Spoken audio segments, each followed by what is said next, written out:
TM fans, it's Laura Taylor, Curator of Interpretation, and I'm hanging out here in the Toys from the Attic gallery, just giving a little cuddle to our Bilo babies.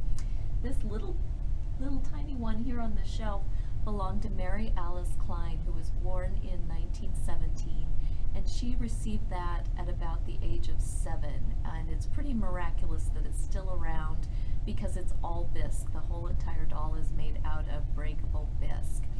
The next one here belonged to Sally Ruddy, and you might remember Sally as a longtime museum volunteer and also an accomplished puppeteer.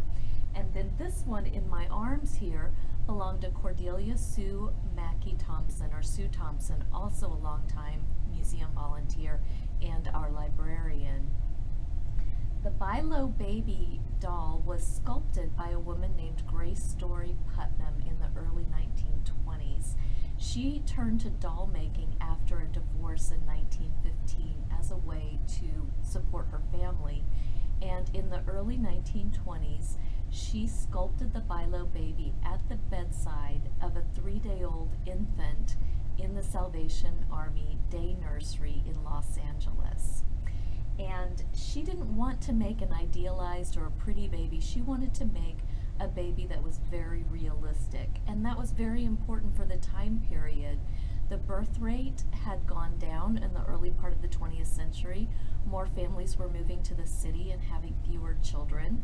And in generations past, girls had learned about motherhood through taking care of their siblings. So with fewer siblings, there were less opportunities to learn. And parents began to look for realistic baby dolls that they could give their daughters to learn mothering skills. So this was a really important moment in doll making history.